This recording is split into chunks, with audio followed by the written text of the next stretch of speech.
home copy off the internet or your favorite bookstore, or if you don't like to read, you can also hear it with the audio stuff. So anyway. He's not a very good promoter.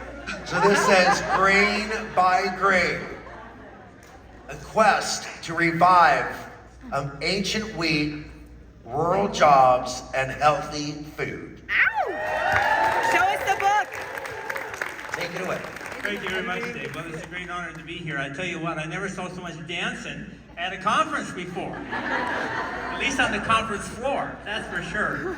Well, I don't know what all you want to hear about, but I tell you, the first time I met Dave, we were at a food show, and oh gosh, it must have been the late 80s or early 90s. And Dave, I forgot who you were working for. You were working for somebody else.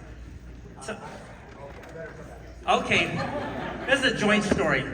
Yeah, so I was working for a Japanese pharmaceutical company that had claimed to have a pure, organic, raw, green juice powder. And I helped that company, through network marketing, by the way, Barley Green Organization, go from $750,000 to over $30 million in sales. But I then decided I was going to spend a little bit of my own money and check on this pharmaceutical quality and see if it was what they said it was. I spent my own money, found out it was 40% maltodextrin, and that maltodextrin was probably coming from genetically modified corn. And so I prayed, meditated, asked Great Creator to bring solutions, and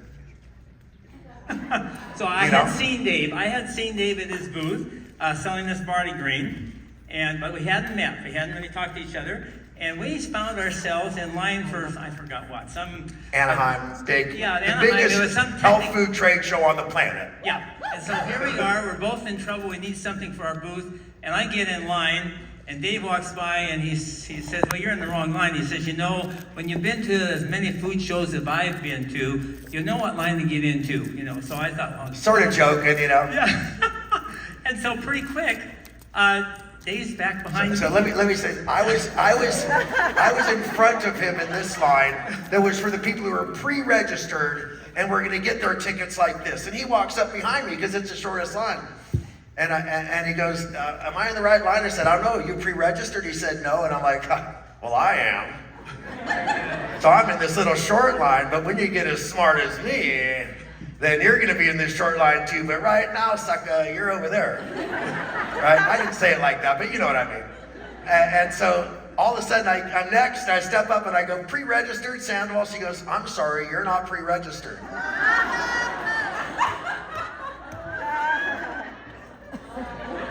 So now, next thing you know, I'm behind him in the long line. So the good part of that story was I had 5 minutes to give Dave my pitch, you see. There you go. So I saw this grain in his hat, and I said, that looks like some giant primordial grain. And he goes, well, guess what? It is. Whoa. Take it away. Yeah, and the rest is history. I said, Dave, you gotta try this, and he did. And so he came up to our farm, because no one had made a wheatgrass juice out of this before. And he came up to our farm when the grain was about this high and green, and he cut it, Dave and I cut it by hand, and he put it on ice and drove, clear back to Minnesota, I guess it was. To an experimental, Yeah, to the first processing experiment, and it was fantastic. Everybody loved it. Amazing. And it wasn't as strong as modern wheatgrass juice. It had a little bit of a sweet taste. You couldn't really call it sweet, but it had a real edge off, right? Mm-hmm. And people loved it. So anyway, we've been friends ever since. And the reason we got into this, and I got into it, goes way back to when I was in high school. I went to a county fair, and here this old man, he's probably younger than I am now, he was passing out this grain, and he said, and it had an old Folgers coffee can, and he said, hey, Sonny, let's come on over here. And he said, would you like some of King Tut's wheat? And I said, oh, sure. And so I held on my hand, and he poured out this giant wheat, had giant kernels into my hand, and I thought, wow, that's amazing. And you know what, folks, I have no idea what I did with that grain. I might have put some in my pocket, I don't know what I did. Anyway, about 14 years later, I was finishing my graduate work at UC Davis, and I went to the vending machine, and I bought a little package of corn nuts.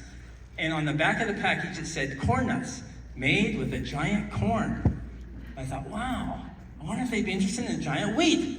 So I called them up, and here, the fellow in charge of someone I had knew from college. He'd been a St. Fraternity of mine from Portland, from Oregon State. I was at Montana State going to school. And so we had an instant connection. And I told him my story, and he said, sure, we might be interested in that. And so I called my dad and I said, Dad, see if you can find some of that old ancient wheat, King Tut's wheat. And he said, okay. In about a week, he scoured the county, and he finally found a jar, about a pint jar, about 2/3 full, and he sent me a couple tablespoons. So the story was that a fellow from our county in north central Montana had been in the service in Portugal and stationed there. And he went to the bar one night, and a fellow serviceman in the Air Force was there, and he poured out this grain on the bar, and he said, look what I got out of a tomb in Egypt. And the guy said, wow, my dad's a wheat farmer in Montana. You suppose I could send some to him? And he talked him out of about 30 kernels, and he sent it home, and his dad planted it, and it all grew, which should have been the first clue, you see, that it really didn't come out of a tomb 4,000 years ago. I've been to Cairo, and I know what the marketplaces are like, and they'll sell you anything, and a good story to go with it. And that's probably what happened. But anyway, it was a great story, and everybody loved it, and but there was no market for it. And it finally just kind of disappeared. I was kind of at the tail end of seeing it when I was at the county fair when I was in junior high or high school, I guess. And but when I read that corn nuts thing, I remembered it again. And they sent it off to them at Corn Nuts, and they said, wow, this is fantastic. This makes a great snack. And they said, we'll take 10,000 pounds right now. And I said, well, I don't really have 10,000 pounds yet, but if you'll just give me a couple years, I'll have everything you want. And I called my dad and said, Dad, plant the whole bottle, plant the whole pint. And luckily it was spring, and he did plant it in the garden. We thrashed it out by hand, and we'd send it to California. And they grow it in the winter, and we'd grow it in the summer, and we had about 50 pounds after about 3 years. And I called up. I didn't tell him that. I just called him. I said, okay, we're ready to plant in the field now, and how much are you be interested in? And the guy I had talked to was gone. And no one knew anything about the project. No one cared about the project. They wouldn't want to talk to me. And so we just put it on the shelf. So we went to a food show in Anaheim, 1986, first one I'd gone to, and set up a booth. My dad took a little jar of this along, and he was passing out, showing it to everybody. My cousin and I were there selling stone ground flour from Montana, along with some organic grain, because we were just getting started into that. And at the end of the food show, and 1,000 people went by our booth, my cousin and I that were working together had our pockets full of cards, and we were so excited. And my dad, at the end of the food show, had his pocket full of one card, and he had one person interested in this ancient wheat, and they're actually the same person, you see. And so, because of that, we went home and we planted all 50 pounds in a half an acre. And 30 years later, we were planting 100,000 acres over Montana, Alberta, and Saskatchewan, all organic, and selling it all over the world.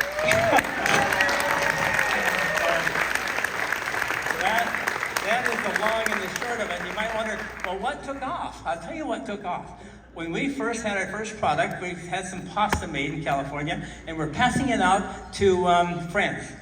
My dad passed out a couple packages to a good friend of ours in Havre, which is just a few miles away. And this poor lady, she has so many environmental and food allergies, she couldn't even go into a new house. Or if there was any kind of chemicals, she just was debilitated. And I said, my gosh, Dad, why did you give that to her? You know she can't eat wheat. And he says, well, it's organic, isn't it?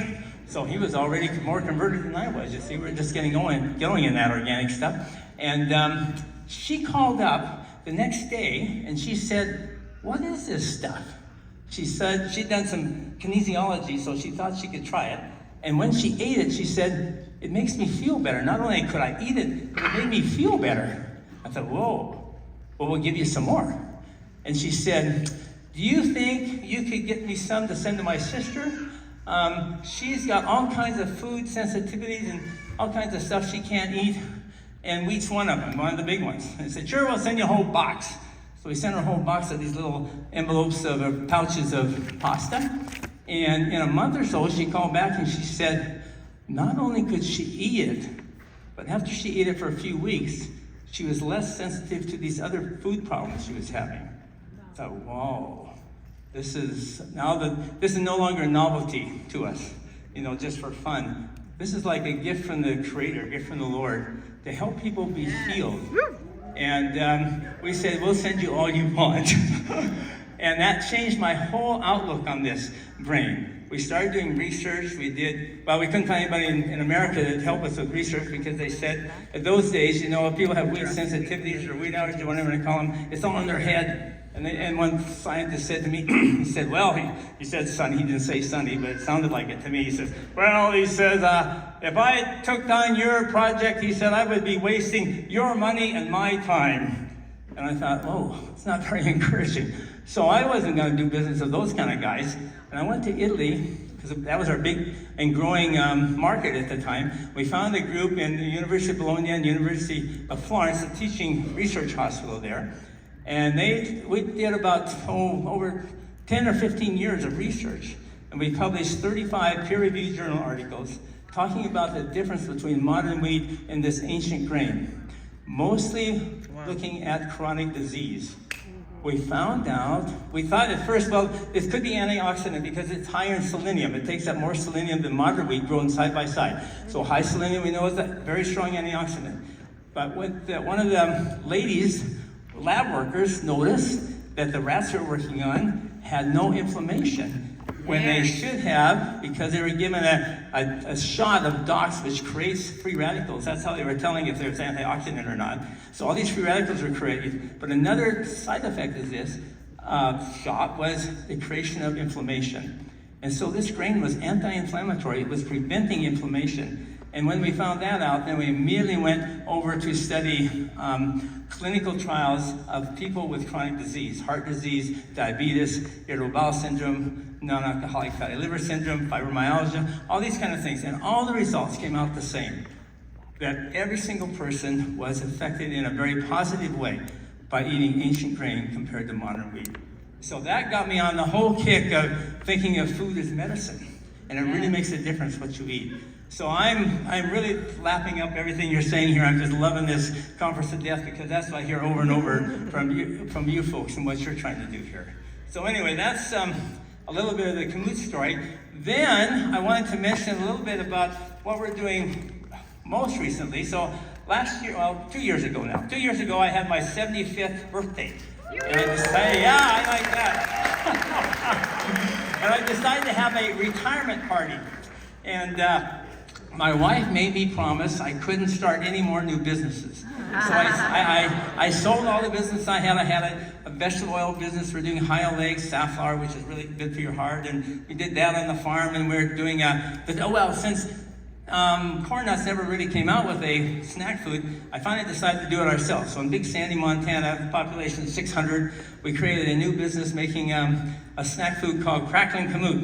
And you can get it online, folks, you really can. And it's yummy. And I had that, and we had several other businesses that were involved. And I rented out my farm. It was about 3,500 acres at the time. Yeah. And I've got 5 kids, and none of them showed up at the door to take over the farm.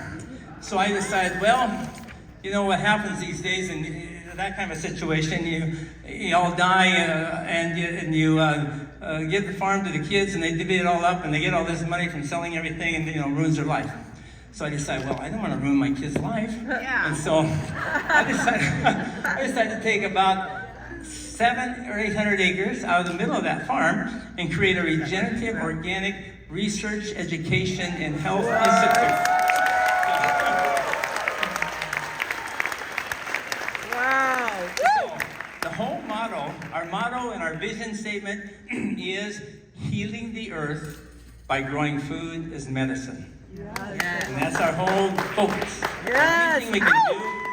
Anything we can do to help farmers reduce use of chemicals, to convert to organic altogether, yes. To help organic farmers that are having challenges with research those. We have an education component. We want to teach non-farmers how to grow gardens if they have at least a garden space. And then we want to teach them what to do with the turnip, because a lot of people don't know what to do with the turnip if they grow in the garden or buy it at the store. So we want to have a teaching kitchen. We want to teach them how to cook out of the garden, how to preserve, how to pickle, how to dry, all this stuff.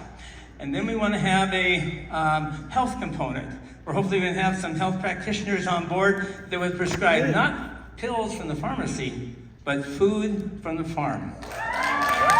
What? Woo! So that project brought Dave and I back together again, actually. We'd bump into each other at food shows, but we hadn't really had a chance to work together in, gosh, almost those 30 years. So Dave, you come on up here, we'll tell you what we're doing next. Because Dave's got some great ideas, and I said, Dave, I've got a research institute now, and we would love to do some of those kind of projects. So where should we start? So we're going to work on 4 projects, I'm hoping.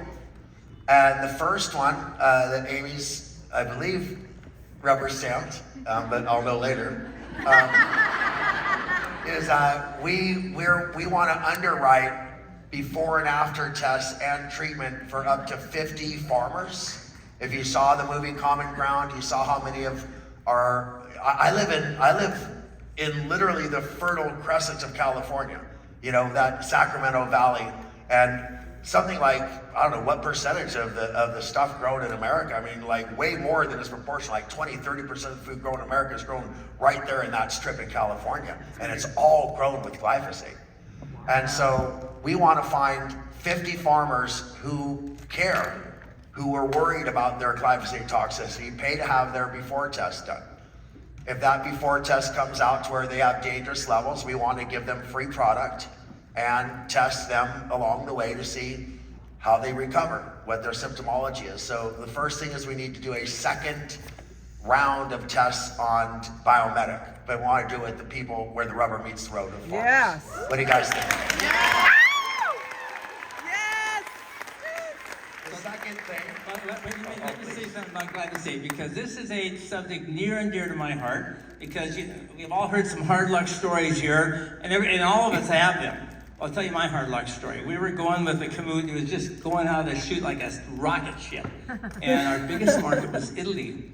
And in Italy, they have, because they thought it was something that was used to be theirs, and now they lost, and now they returned. It returned to them. And the aromas and flavors of the pasta were such that they hadn't seen in decades and decades. And so things were really going great there. But Italy has a limit of glyphosate in their organic products of 10 parts per billion.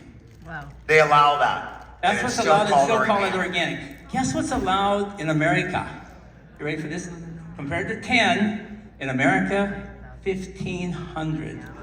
That's what's allowed in organic, because organic automatically allows 5% of the EPA tolerance. And the EPA tolerance now, because once Monsanto realized the great opportunity they had to sell Roundup for a desiccant, that means to spray it on right before harvest and kill weeds and kill the wheat down and that sort of stuff, so you can harvest it right. Faster, yeah. And faster, so it gets there before the snow does, and particularly as you go north into Canada.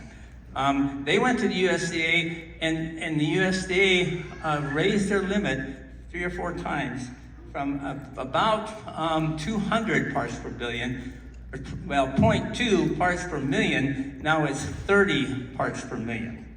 So you just do the math, you see how much that went up.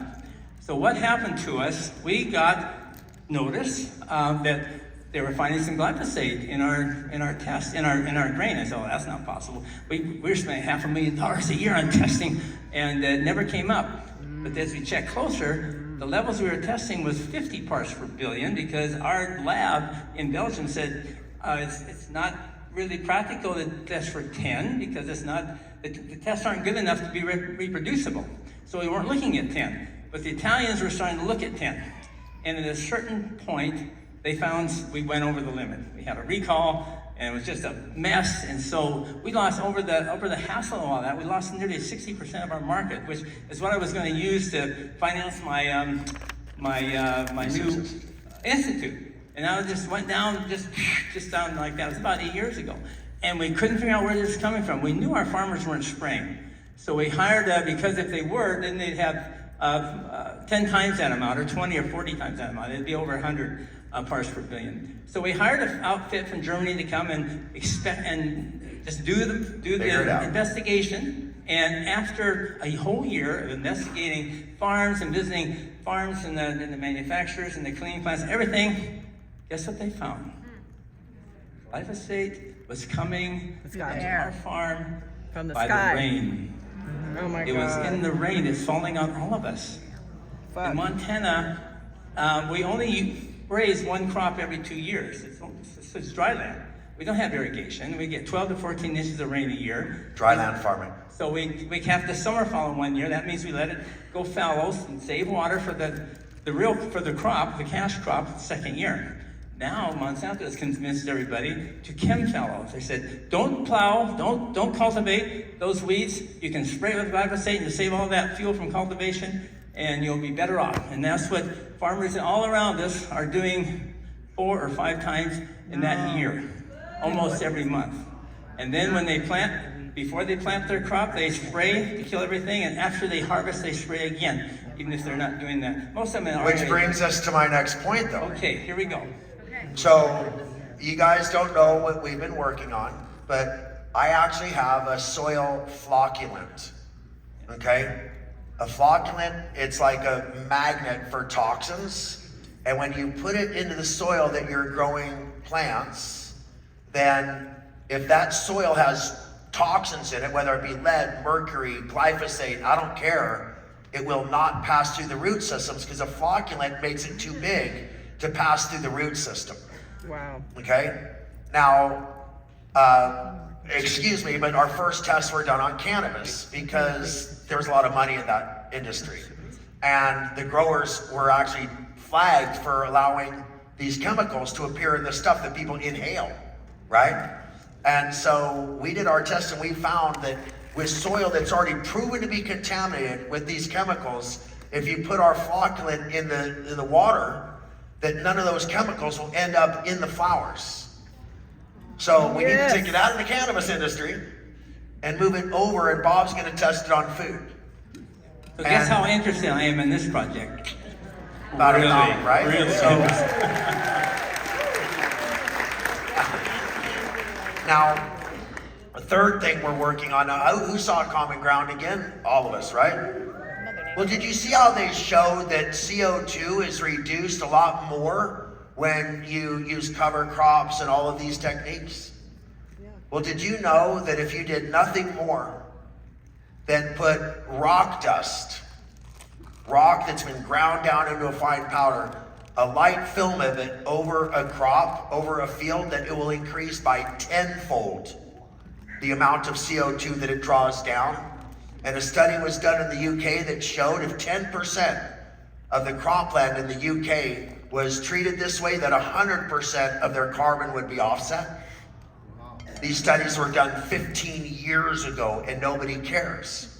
Well, I've been sending rock dust, glacial dust to my farms to use on our land for a long time. That's why our products are so awesome.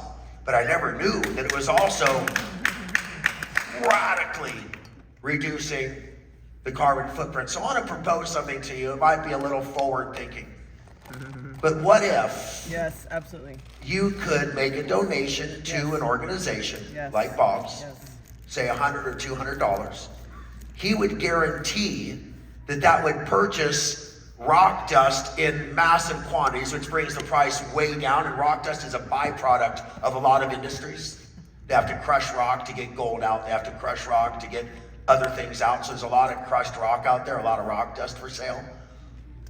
So it's pennies per acre.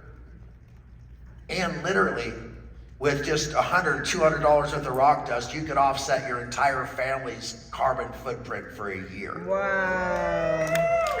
And we could do that for the world. So Bob's gonna help us prove that. We want, there's a lot of this stuff out there without really good numbers associated because no one's done the side-by-side analysis and the testing. So that's what we want to do, so we can put some good numbers on this sort of thing and publish papers about it. So if any of you out there, and Dave already mentioned it, anybody has a tax, we're a 501c3, and if anyone has a tax problem or have friends that do, just have them call me. I've got cards I can give you after the show here. So anyway, we appreciate any help we can give with that. I just want to tell you that everybody needs a role model. Everybody needs a mentor. Everybody needs somebody they can look up to and want to be like. And Bob is that person for me. Bob is one of those people in my life. And I just want to let you know that there's very few people I trust. That just the way I grew up, where I grew up, and how I grew up. But not because I don't love people. It just, I didn't have a lot of role models that were trustworthy in my life. This is one of those men that I would trust my life with. And I trust your life as well. Bob! Woo!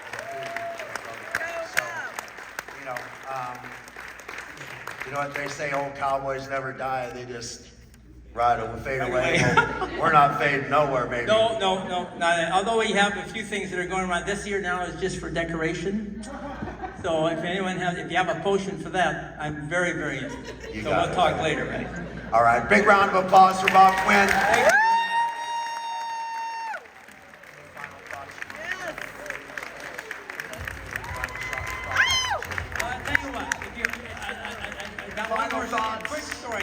One more quick story because I didn't finish it with the oh yeah, keep going. The origin of the Kamut. I went to the Cairo Museum and I found out where the cases were, where they had the grain collection from the tombs. And I thought, oh my gosh, I've been telling this story for 10 years. This is gonna be the so moment good. of truth is upon us. Yeah, and I tipped up. I found it and I went over and I looked over in the case, and there, right before my eyes, was einkorn. And I thought, oh my gosh, there's not, because this kernel is so distinctive, you can see it anywhere, you can tell it anywhere. And I thought, I've been telling this story for 10 years and it's not even true. And it was such a downer. And I thought, how can we go on, telling about this? And just a short few months later, I was in Turkey. And we were doing some experiments there with the Kamut in Turkey. And we walked in the first farmer's place, and he says, we know this wheat. He says, we call it camel tooth, or we call it the prophet's wheat. And I said, oh, that's really interesting. I see why you call it camel's tooth. It's kind of hump, like a tooth and big on one end, small on the other. But I said, why do you call it the prophet's wheat? I said, does it have something to do with Muhammad? Because, Turkey's pretty Muslim. I was all by myself. I didn't want to get in the wrong side of that discussion. And the guy said, oh, no, not that prophet. He says, the one with the boat. I said, the boat? He said, Noah. Do you mean Noah? And he said, yes. This is the great Noah brought with him on the ark. And I said, wow, that's a lot better story than my old tomb story.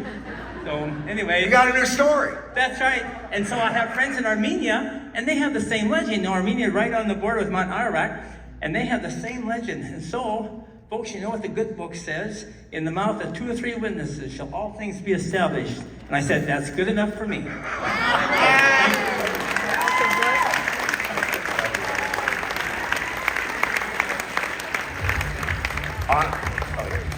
Honestly, we didn't even scratch the surface of the stories that we had traveling across China together and Hong Kong and different places and Bologna. Bologna is a really fun place if you ever get to Italy, by the way. But thank you, Bob. Now, just to continue this theme, okay? We're aligning ourselves with the right people, with you, with Bob. And if you're at our very first convention, you remember an American hero, an author, producer, non-GMO advocate, Jeffrey Smith. He's back again to help us celebrate 20 years later. Come on, Jeffrey.